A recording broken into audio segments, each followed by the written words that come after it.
चलिए ब्रेक के बाद आपका एक बार फिर से स्वागत है। के न्यूज़ पर खबरों का सिलसिला जारी रखेंगे, लेकिन एक बार फिर नजर डाल लेते हैं अब तक की हेडलाइंस पर। हेडलाइंस के प्रायोजक हैं रतन सिंह सराफ एंड सन्स, जहां 1928 से कायम है संपूर्ण गुणवत्ता। रिफ्रेश, एक ऐसा एहसास जो कर दे आपको refresh. Chawla square, hot and favourite of Ludhiana. और एसीसी गोल्ड, सपनों का घर रखे सुरक्षित। भाजपा के पीएम पद के उम्मीदवार नरेंद्र मोदी सुजानपुर में कांग्रेस पर जमकर बरसे। कहा कांग्रेस का अहंकार सातवें आसमान पर, हिमाचल को कहा वीरों की भूमि। नरेंद्र मोदी को लेकर सोलन में लगे व्यंग्यात्मक पोस्टर्स। भाजपा ने कहा कांग्रेस की ओछी राजनीतिक चाल। कांग्रेस ने कहा भाजपा के ही कुछ लोगों की करतूत।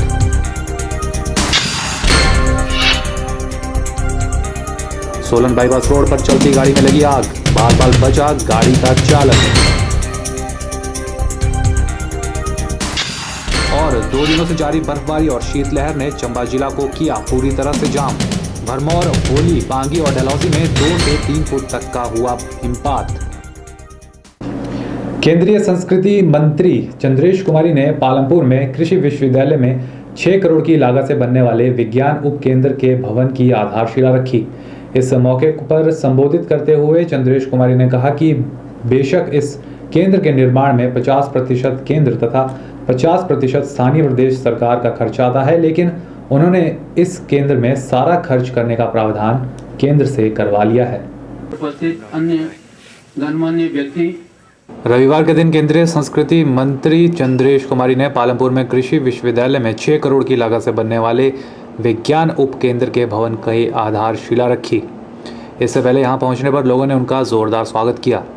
इस मौके पर उन्होंने कहा कि देश के बड़े बड़े राज्यों में ऐसे केंद्र स्थापित किए गए हैं जिनका फायदा वहां के बच्चों से लेकर बड़े तथा किसान बागवान उठा रहे हैं।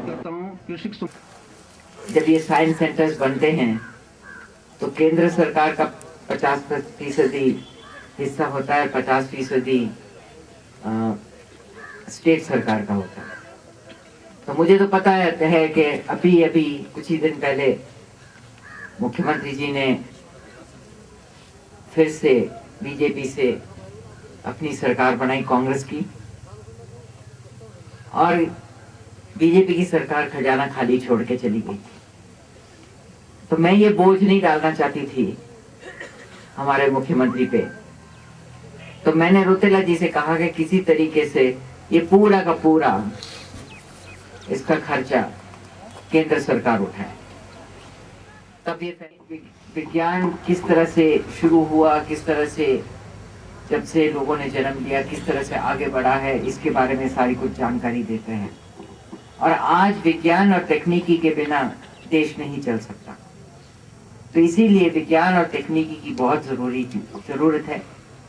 और यहाँ साइंस सेंटर अगर बनेगा तो बच्चों को यहाँ लाने से, स्कूल के बच्चों को यहाँ शिक्षित करने से उनको एक रुचि हो जाएगी अपने देश के विज्ञान के को आगे ले जाने के लिए, और उनको एक मौका मिलेगा। तो इस तरीके से इसका पूरा उपयोग आप लोग करना, और इसके साथ में जो आप लोग हैं पंचायत के लोग, वो भी आप इसका लाभ उठा सकते हैं, आनंद उठा सकते हैं। पुणे में केंद्रीय संस्कृति मंत्री चंद्रेश कुमारी ने कहा कि इस केंद्र में ज्यादातर बागवानी पर फोकस रहेगा। पटेल जी, पूर्व सांसद श्री चंद्र कुमार जी, और यहाँ का जो सब्जेक्ट होगा वो होगा हॉर्टिकल्चर, क्योंकि हिमाचल प्रदेश में अपन ने हॉर्टिकल्चर में बहुत ही तरक्की की है। मैं तो परमार साहब के टाइम से देखती आती हूँ कि उस वक्त कश्मीर का नाम होता था हॉर्टिकल्चर के लिए, सेबों के लिए। आज हिमाचल का सेब ज्यादा मशहूर है। मंजूर किए हैं जो जिनके का काम अगले साल में, इस साल में शुरू होगा, मतलब नेक्स्ट फाइनेंशियल ईयर में शुरू होगा। और इस तरीके से हम बच्चों तक साइंस पहुंचाने की, विज्ञान पहुंचाने की, तकनीक पहुंचाने की कोशिश में है हमारा विभाग, और इसका पूरा आप लाभ उठाना। मैं आपको खुशी से कह सकती हूँ कि इसके अलावा हम कांगड़ा मिनिएचर पेंटिंग्स को रिवाइव करने के लिए मंजूरी दे रहे हैं। चंबा रुमाल को रिवाइव करने के लिए मंजूरी दे रहे हैं। जो हमारा गेयटी थिएटर है उसके लिए पैसा मंजूर कर रहे हैं। आपका उदयपुर में जो एक ही मंदिर है वहाँ उसके लिए दे रहे हैं। काबू में एक मोनेस्ट्री के लिए दे रहे हैं, और जो हमारे चालू काम हैं उनके लिए भी हमने धनराशि काफी बढ़ा दी है। किशोरी लाल जी का जय हिंद जय हिंद। के न्यूज़ के लिए पालमपुर से संजीव राणा की रिपोर्ट। हिमाचल ग्रामीण बैंक एसोसिएशन की संयुक्त कार्यकारिणी की बैठक मंडी में आयोजित की गई, जिसमें बैंक से जुड़े विभिन्न मुद्दों पर विस्तार से चर्चा की गई। बैठक में इस बात पर रोष प्रकट किया गया है कि कई जगह बैंक में भ्रष्टाचार के मामले सामने आ रहे हैं, जिन पर बैंक प्रबंधन कोई भी कार्यवाही नहीं कर रहा। हिमाचल ग्रामीण बैंक कर्मचारी और ऑफिसर एसोसिएशन के सदस्यों ने इस बात पर जोर दिया कि अधिकारियों और कर्मचारियों की लंबित पड़ी मांगों पर जल्द से जल्द गौर किया जाए। ऑल इंडिया ग्रामीण बैंक ऑफिसर एसोसिएशन के वाइस प्रेसिडेंट डीसी शर्मा ने बताया कि कर्मचारियों और अधिकारियों की वर्षों से कई मांगें लंबित पड़ी हुई हैं, जिन पर बैंक प्रबंधन कोई भी कार्यवाही नहीं करता। उन्होंने कहा कि कई जगह बैंक में जाली कागजात पर लोन लेने के मामले सामने आए हैं, जिसमें बैंक के कर्मचारियों और अधिकारियों के शामिल होने का संकेत भी मिला है। बैंक के चेयरमैन ने इन शिकायतों पर कोई गौर नहीं किया है। उन्होंने कहा कि इस भ्रष्टाचार की जांच होनी चाहिए। आज हम लोग यहाँ पर जहाँ पर नए पदाधिकारियों ने अपनी शपथ ली है, वहीं पर जो हमारा पिछले 8 महीने से बैंक में आंदोलन कार्यक्रम चल रहा है, कर्मचारियों और अधिकारियों की बरसों से लंबित मांगें उनको लागू करवाना है, मैनेजमेंट उनको नहीं मान रही है। लेकिन आंदोलन, इस 8 महीने के आंदोलन के फलस्वरूप कुछ मांगें हमारी स्वीकार हुई हैं, लेकिन तो भी अभी अधिकांश मांगें जो हैं वो लंबित पड़ी हैं। अभी अभी आज के समाचार पत्रों में भी हमारे बैंक के नालागढ़, भोड बघेड़ी इन शाखाओं में कुछ भ्रष्टाचार हुए हैं, और उस समाचार पत्रों में पटाक्षेप हुआ है। हम लोग इसको भी पिछले 8 महीने से लगातार बैंक के चेयरमैन माननीय एस.के. शर्मा जी के समक्ष उठा रहे थे कि वहाँ पर 12 करोड़ से अधिक का इन 3 शाखाओं में ही एनपीए पहुँच गया है, और वहाँ पर बड़े पैमाने पर भ्रष्टाचार हुआ है। वहाँ पर जाली लोन बांट दिए गए हैं। बैंक का 12 करोड़ से अधिक का एनपीए खड़ा हो गया है, जिसकी वसूली की कोई संभावना बची नहीं है। ऐसे वहाँ पर जिन्होंने भी इस प्रकार का भ्रष्टाचार किया है उनके खिलाफ कार्रवाई की जानी चाहिए, ऐसी मांग कर रहे थे। लेकिन बैंक के चेयरमैन ने पिछले 8 महीनों में इस दिशा में या इस ओर कोई ध्यान नहीं दिया। हमें जो अपने सूत्रों से जानकारी मिली कि चेयरमैन भी वहाँ कुछ मैनेजर और कुछ इस प्रकार के ऋणी लोगों, जिनको ऋण बांटे गए, उनके साथ मिल रहे थे। होटलों में गुप्त रूप से सीटिंग हो रही थी, और उसका परिणाम ये निकला कि ये सारे गलत लोन लोगों को बांट दिए गए, और जो पब्लिक मनी इन बैंकों में और इस बैंक के प्रति जो लोगों में आस्था है, उस आस्था को भी डिस्टॉर्ट करने की ये कार्रवाई वहाँ पर चेयरमैन और उनके साथ वो अन्य लोगों की मिली भगत के कारण से हुई है।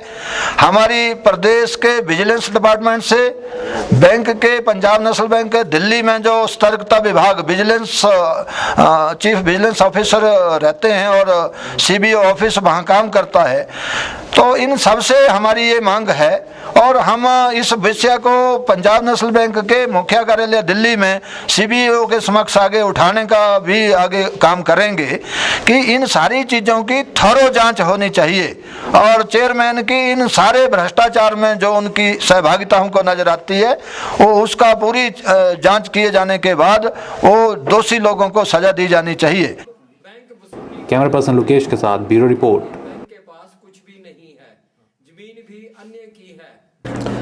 शिवरात्रि मेला जिला स्तरीय खेलकूद प्रतियोगिता का शुभारंभ पड्डल मैदान में एडीएम मंडी पंकज रॉय ने 14 फरवरी को किया था, लेकिन बारिश का सिलसिला चलने के कारण फुटबॉल टूर्नामेंट के मैच नहीं हो पा रहे थे। आज जब धूप खिली तो एक बार फिर शिवरात्रि फुटबॉल टूर्नामेंट के मैचों का सिलसिला पड्डल में शुरू हो गया। यह प्रतियोगिता 17 फरवरी तक चलेगी और इसमें 14 सीनियर और 5 जूनियर टीमें भाग ले रही हैं। आपको बता दें कि इस टूर्नामेंट में मंडी के अलावा सुंदरनगर और जोगिंदरनगर से भी टीमें हिस्सा ले रही हैं। शिवरात्रि में डीसी साहब, एसपी साहब का योगदान रहा, और ये 2 साल से फुटबॉल शुरू हुआ है। आज मैं देख रहा था छोटे छोटे बच्चे जो मिनी लेवल के, इतने अच्छे बच्चे हैं हमारे पड्डल के। और कोई टाइम था जब मंडी जिला में मंडी का फुटबॉल का दबदबा पूरे हिमाचल में था। आस्ते आस्ते ये हमारे एसोसिएशन वाले फिर इसको मेंटेन करेंगे और मैं भगवान से प्रार्थना करता हूँ कि आने वाले टाइम में इसको और ज़्यादा प्रोत्साहित किया जाए। ये सारा दारोमदार हमारे डिस्ट्रिक्ट DFA पे है और अमितपाल जी का इस पर पूरा आशीर्वाद है। 14 मैन में है जो सीनियर में है और 5 टीमें मिनी है। इतना बड़ा टूर्नामेंट है, मैं तो DFA को इसके लिए बहुत बहुत बधाई देता हूँ।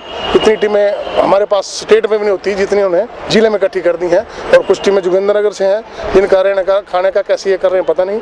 सुंदरनगर की 4 टीमें आ रही हैं। बड़ा अच्छा आयोजन ही उन्होंने किया। 2 दिन बारिश भी रही पर फिर भी इन्होंने अपना जो आयोजन इसमें कोई कमी नहीं छोड़ी है। 3:30 बजे इसका कल फाइनल होगा।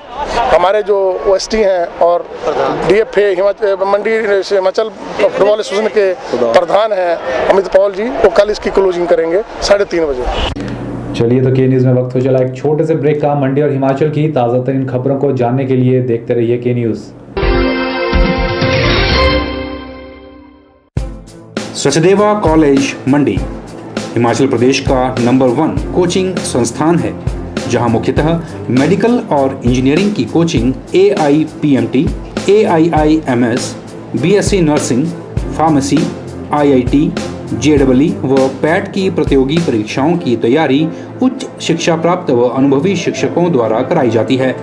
इसके अलावा यहाँ bank POs, bank clerks, NDA, CDS, army, police, patwari, CTET, JBT TET, HP TET आदि की भी कोचिंग उपलब्ध है। सचदेवा पिछले 14 वर्षों से शिक्षा के क्षेत्र में कार्यरत है और हमारे संस्थान में हजारों विद्यार्थी कोचिंग लेकर चयनित हुए हैं। अधिक जानकारी के लिए संपर्क करें सचदेवा कॉलेज, कोचिंग डिवीजन, पडल, मंडी। गुप्ता शॉल एम्पोरियम, जहां आप पाएंगे बेहतरीन व उच्च क्वालिटी की शॉल की विस्तृत वैरायटी। यहां pure woollen Kullu shawl, Kashmiri shawl, angora shawl, cashmilon shawl, feather shawl, pashmina shawl के साथ ही शॉल की और भी बहुत सी वैरायटी उपलब्ध है। तो देर न कीजिए और आज ही पहुंचे गुप्ता शॉल एम्पोरियम, सब्जी मंडी के साथ नेर चौक, डिस्ट्रिक्ट मंडी। मोबाइल 9459125400।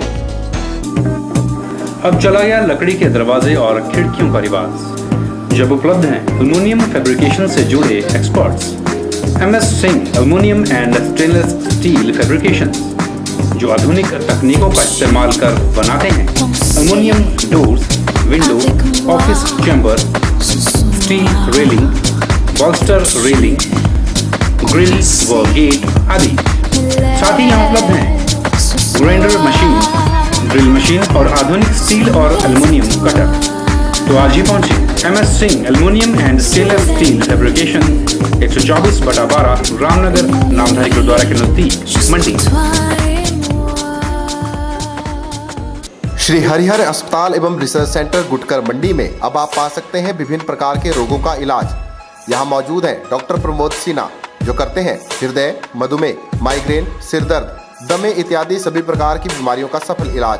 डॉक्टर देवेंद्र मरवा, जो करते हैं सभी प्रकार के पेट के रोगों, पेट दर्द, पित्ते की पथरी, गाल ब्लैडर की पथरी, अल्सर, हर्निया, शरीर पर सभी प्रकार की गांठों का सफल इलाज और ऑपरेशन। डॉक्टर अमित कौशल, सभी प्रकार की कान, नाक, गले व हेड नेक कैंसर के रोगों का सफल इलाज व ऑपरेशन। डॉक्टर मौल श्री लता शर्मा, जो करती हैं सभी प्रकार के महिला रोगों का सफल इलाज। डॉक्टर शिवांगी शर्मा, जो करती हैं सभी प्रकार के चर्म रोगों व सौंदर्य समस्याओं का सफल इलाज। डॉक्टर PP सिंह, जो करते हैं शरीर की सभी हड्डियों के दर्द का इलाज व घुटने, कंधे, कूल्हे के ऑपरेशन और ज्वाइंट रिप्लेसमेंट। इसके अलावा अस्पताल में अल्ट्रासाउंड, CT स्कैन, सभी प्रकार के खून टेस्ट, इको टेस्ट, TMT, 24 घंटे फार्मेसी, एम्बुलेंस और इमरजेंसी सुविधा भी उपलब्ध है। ज्यादा जानकारी के लिए संपर्क करें श्री हरिहर अस्पताल एवं रिसर्च सेंटर, गुटकर, मंडी। खिलौने से कराइए बच्चों को एक खुशनुमा एहसास, क्योंकि खिलौनों में ही छुपा होता है बचपन। सुरक्षित और ब्रांडेड टॉयज की एक विस्तृत रेंज अब आपके शहर में भी उपलब्ध है। टॉय विले, एक नाम जिसकी है आधुनिक खिलौनों के लिए पहचान। टॉय विले में आपको मिलेंगे ब्रांडेड कंपनीज के टॉयज और गेम्स। साथ ही आप यहाँ खरीद पाएंगे metal toys, Barbie doll, hot wheels, baby prams और बेबी वॉकर भी। अब अपने लाडले की पसंदीदा गेम्स और टॉयज लेने के लिए आज ही पहुँचे टॉय विलेज, महाजन बाजार, मंडी, हिमाचल प्रदेश। मोबाइल 9318000002।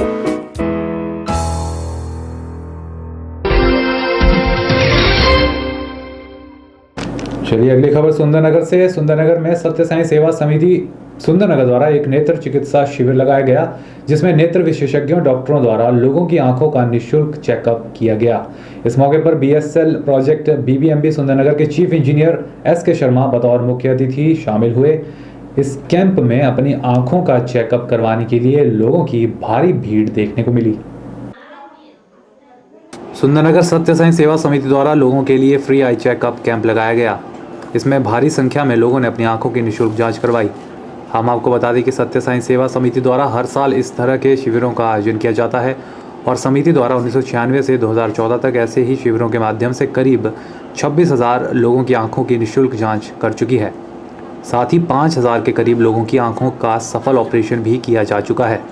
इस कैंप में बीएसएल प्रोजेक्ट बीबीएमबी सुंदरनगर के चीफ इंजीनियर एसके शर्मा ने बतौर मुख्य अतिथि शिरकत की और इस शिविर का शुभारंभ किया। इस मौके पर इंजीनियर एमएल गुप्ता और डॉक्टर जेसी शर्मा भी उपस्थित थे। इस शिविर में आए नेत्र विशेषज्ञ डॉक्टरों की टीम ने लोगों की आंखों का चेकअप किया और उन्होंने लोगों को आंखों की देखभाल करने के तरीकों से भी अवगत करवाया। इस मौके पर संबोधित करते हुए मुख्य अतिथि एसके शर्मा ने समिति को बधाई देते हुए उन्हें हर संभव सहयोग देने का आश्वासन भी दिया है। साई सेवा संगठन ने जो ये प्रयोजन किया आई कैंप का, ये समाज के लिए बहुत ही महत्वपूर्ण कार्य है।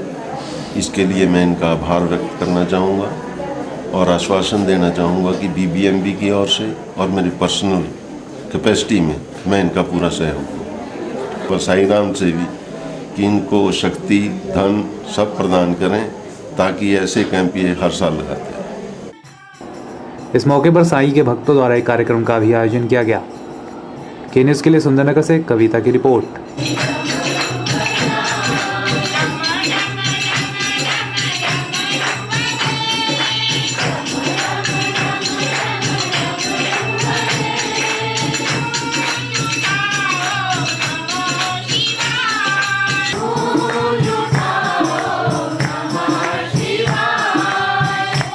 दो दिनों से जारी बर्फबारी और शीत लहर ने चंबा जिला को पूरी तरह से जाम कर दिया है। इस बर्फबारी के कारण सड़क पर आवाजाही बिल्कुल बंद सी हो गई है और लोग अपने घरों में ही दुबके हुए हैं। जनजातीय क्षेत्र भरमौर से भटियात तक मौसम का असर देखने को मिल रहा है। अधिक ऊंचाई वाले क्षेत्र हिमपात की वजह से जाम हो गए हैं। भरमौर, होली, पांगी और डलहौजी में 2 से 3 फीट तक बर्फ गिर चुकी है। 2 दिनों से जारी बर्फबारी और शीतलहर ने चंबा जिला को पूरी तरह से जाम करके रख दिया है। इस बर्फबारी के कारण सड़क पर आवाजाही बिल्कुल बंद हो गई है और बिजली और पेयजल की किल्लत भी हो गई है। पेयजल के मुख्य स्रोत बर्फ में दफन हो चुके हैं, जबकि लगातार सर्दी की वजह से पेयजल पाइपों के भी जाम होने की संभावनाएं बढ़ गई हैं। कई इलाकों का संपर्क बर्फबारी की वजह से कट गया है। जिला चंबा में बारिश और बर्फबारी के कारण विभिन्न हिस्सों सड़कों पर यातायात व्यवस्था पूरी तरह से ठप पड़ गई है। हालांकि रविवार को मौसम साफ होने के चलते विभिन्न विभागों और लोक निर्माण विभाग की ओर से इन सड़कों को खोलने का कार्य युद्ध स्तर पर शुरू कर दिया गया।